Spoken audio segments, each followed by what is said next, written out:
இல்ல கைதட்ட சொல்றது எதுக்கு நீங்க தெரிஞ்சுக்கணும். எதுக்கு? எங்களை பாராட்டுறதுக்கு இல்ல, வேற உங்க நன்மைக்கு தான். ஓ கைதட்டுனா அதுலயும் அவங்களுக்கு தூக்கம் வராம இருக்கும் ஒண்ணு. இன்னொரு விஷயம் என்னன்னா, உள்ளங்கையிலும் சேர்த்து தட்டும் பொழுது ரத்த ஓட்டம் சீராகி உடல் ஆரோக்கியமா இருக்கும். யாரெல்லாம் ஒரு 10 வருஷம் அதிகமா வாழணும்னு நினைக்கிறீங்களோ கைதட்டிக்கலாம். வேண்டாம் நான் அவங்களை சொன்னியா,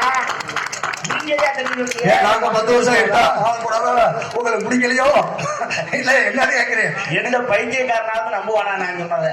என்னது கை தட்டினா 10 வருஷம் கூட வாழ்வாங்க. நீங்க யாருங்க சொன்னீங்க? நான் சொல்லுவேன், உங்களுக்கு அறிவு வேணாமையா? ஏங்க நீங்க பெரிய அதிகாரி நினைச்சுதான் நாங்க தட்டுறோம். கை தட்டுறதுங்கிறது எதுக்குன்னா ஒரு எக்ஸசைஸ், அவ்வளவுதான். அதுக்காக ஹார்ட் அட்டாக் வந்தவன நடுவுல ஓடி சுத்தமா குத்தம் பார்த்து கை தட்டிட்டு குறைச்சிடுவானா? அவர் தட்டணும்ல. அப்ப எந்த இடத்துல செய்யணுமோ அதை செய்யணும். ஏன்னா நான் சின்ன டெஸ்ட் பார்த்தேன்ப்பா.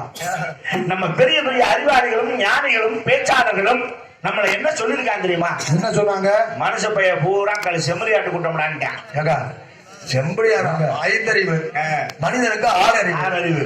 அதோட நம்மள ஏன் ஒப்பிட்டு சொன்னேன்? அதானே செம்மறியாடு கூட்டம் நம்மளும் ஒண்ணா? அதானே ஒண்ணுதான். எப்படி சொல்றீங்க? செம்மறியாடு கூட்டத்தை பார்த்திருப்பீங்க. ஓ முன்னாடி உங்களுக்கு தெரியாமல முன்னாடி போக 100 ஆடு மொத்தமா போய்கிட்டு இருக்கோம். தும்னு போகும். ஒரே நூல் பிடிச்ச மாதிரி போகும். ஒரு கடா குட்டி அங்க பள்ளத்துக்குள்ள நம்மள தவிச்சு அங்கிட்டு பள்ளம் கிடக்கிற முட்டைக்கு தெரியாது. சரி அவ்வளவு போகும். அதுதான் செம்மறியாடு கூட்டம். ஒரு பக்கம் ஒண்ணு சாஞ்சுதுன்னா